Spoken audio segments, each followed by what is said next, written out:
This is the Phuket News Hour with Tim Shaw. Join the conversation on our Facebook page, facebook.com/Phuket Live Radio.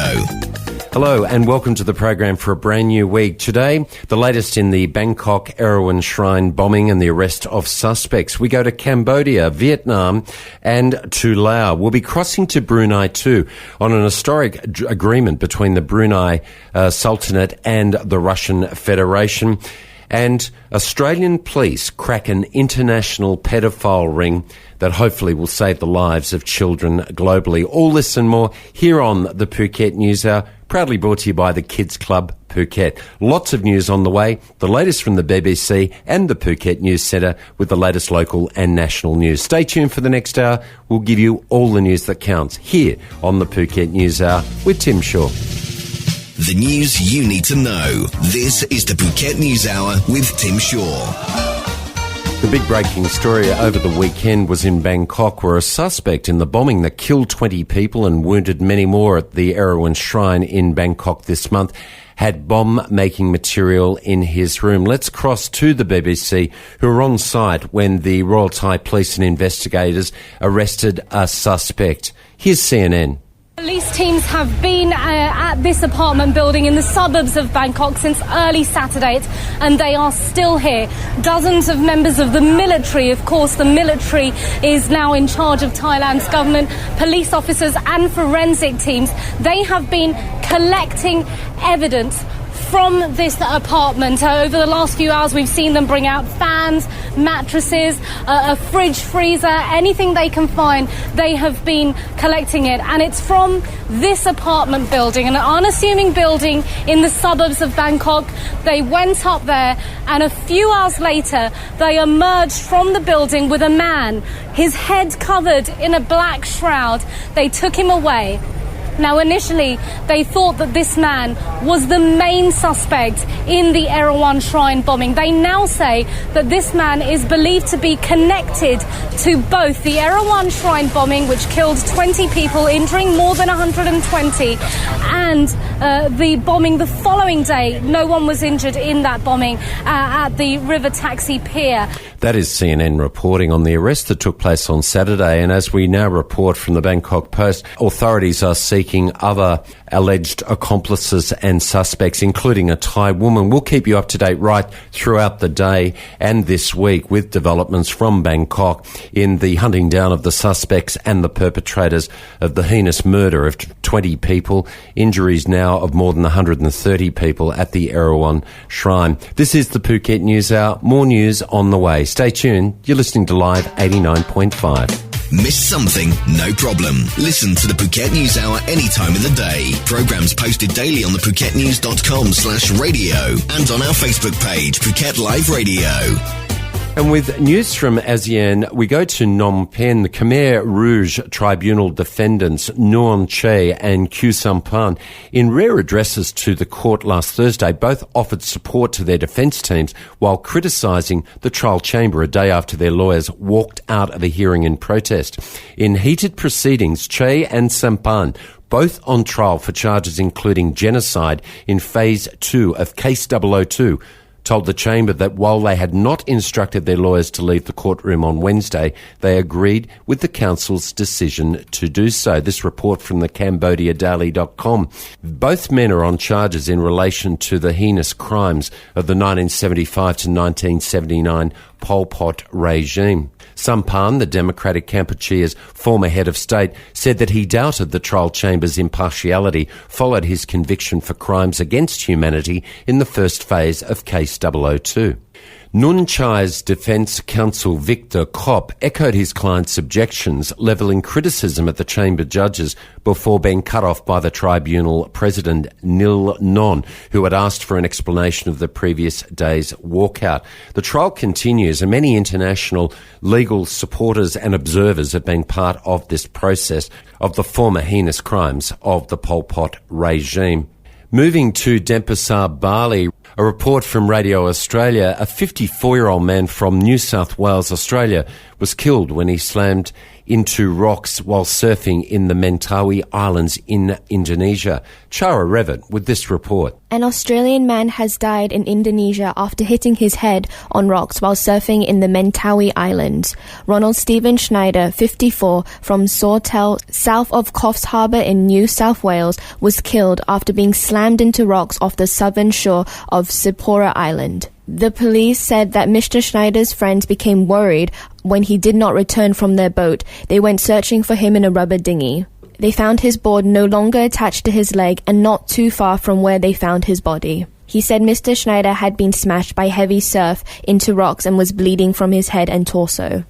The surfer's body was taken back to the city of Padang on the Sumatran mainland, where preparations were being made for the return to Australia. Chara Revitt with that report.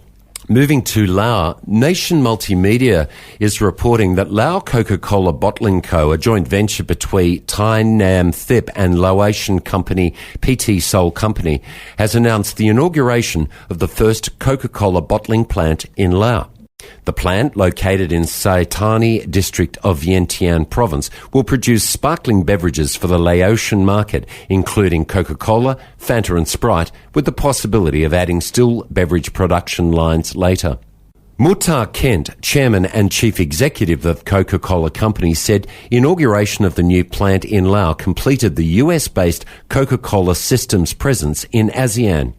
With the establishment of this plant, the business now proudly manufactures and distributes beverages locally in each of the 10 ASEAN member countries, providing tangible economic benefit to the communities that they serve. That report from the Nation Multimedia. Let's check the latest exchange rates from the Bangkok Bank. US dollar will buy you 34.73 baht, 54.43 Great British pounds, 39.58 euro, and the Australian dollar 24.92. You're up to date with your foreign exchange. More news on the way here on the Phuket News Hour.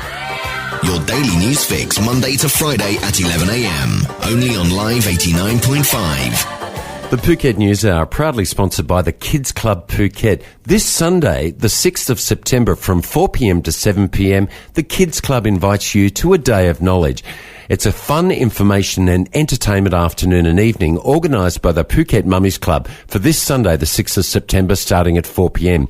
Browse the information booths and learn more about what the following groups and businesses have on offer for your children. Representatives from Jube, Indigo Kids International Preschool, Oasis Ed Phuket, Kids Planet and Happy Baby. From 5 p.m. to 7 p.m, entertainment will include performances by dancers and acrobats, interactive games, fun contests and other activities for your children. If you want to know more, go to facebook.com, The Kids Club Phuket, and press Day of Knowledge. The Kids Club Phuket, open from 10 a.m. to 9 p.m, 7 days a week. A great entertainment program. Mums and dads, pop along to Jung Salong, just across the road, and don't forget underground parking available at the Kids Club Phuket. The Kids Club Phuket, proud sponsors of the Phuket News Hour. The stuff you need to know. 60 minutes of news on the Phuket News Hour with Tim Shaw. Some news from ASEAN countries. In Hanoi, Vietnam on Friday said it will free more than 18,000 prisoners to mark its Independence Day celebrations, but political activists will be excluded from the country's second biggest ever amnesty. The detainees will be released in batches starting today, Monday, ahead of the communist nation's 70th National Day anniversary, which falls on September 2. According to the press conference in Hanoi, the president of Vietnam has decided to give amnesty to 18,298 prisoners, but none of them have committed crimes against national security. The prisoners to be freed had been sentenced to a range of crimes including murder, drug and people trafficking and bribery, but no one sentenced for propaganda against state or attempting to overthrow the regime. Charges frequently used against activists were among the list to be released. Vietnam's biggest amnesty was conducted in 2009 when 20,599 prisoners were freed. That report from the Bangkok Post. A report from the Myanmar Times that political parties have raised concerns over police plans to hire tens of thousands of untrained civilians to serve in a special unarmed election force that will monitor the forthcoming polls. The Ministry of Home Affairs began to eke out details about its security plans for November's highly anticipated vote. International election monitors have criticised the lack of transparency in the reported security arrangements, and even after the announcement, many of the exact details remain hazy. The Myanmar police force said it will bolster its ranks with over 40,000 new recruits who must be Myanmar citizens in good health between 18 and 60 years old and have a high school diploma. The fresh recruits must also have a clean police record, be local residents in the township or ward where they apply, and be unaffiliated with a political party. At least one election constable will be appointed to each of the more than 40,000 voting booths, according to the local police colonel, director of management and training department. That report from the Myanmar Times. In news from Brunei, the Borneo Bulletin is reporting that Brunei and Russia have put ink to an historic alliance deal.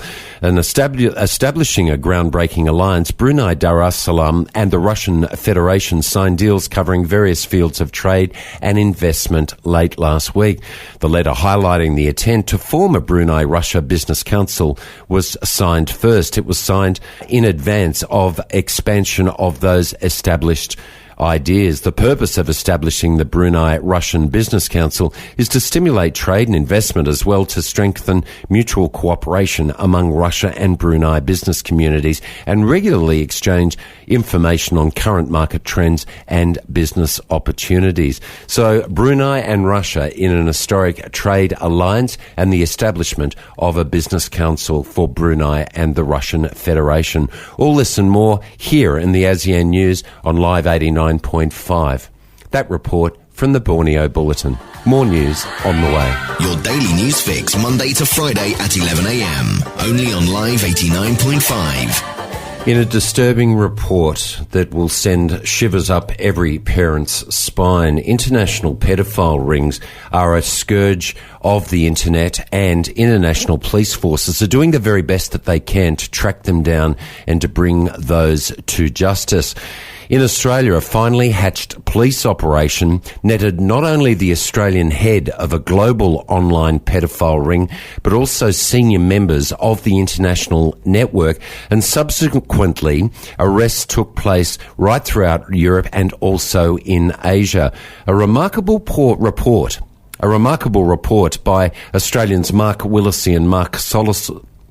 A remarkable report by reporters Mark Willesee and Mark Solomons from the Australian Broadcasting Corporation 7:30 report.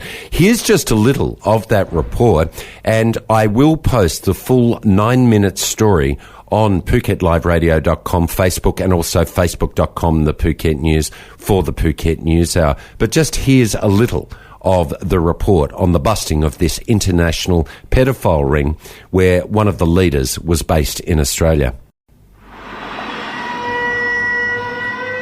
In the virtual world, he was the undisputed leader of the globe's biggest child abuse site, an online network of pedophiles in dozens of countries. Everything from babies and toddlers right up to, what they would describe as jailbait. The material that was particularly being produced by this group, we knew was happening almost live and on demand. He is a predator. An extremely dangerous individual as far as I'm concerned. To catch this predator would take a unique operation, involving the coordinated efforts of police from Germany, the Netherlands, Denmark, the United States and Australia, who would piece together the man's identity, one clue at a time. We knew information about the administrator of the site, and we knew there were certainly significant suggestions that he was an Australian. And as soon as we had a sniff that we were dealing with an Australian who was potentially the lead administrator, that presents a challenge that we were prepared to take on. The head administrator presided over a site that was strictly hierarchical. That full report available by going to Phuket Live Radio, facebook.com Phuket Live Radio, and the Phuket News Hour. The great news was that this Australian involved was sentenced to more than 30 years jail for his heinous crimes.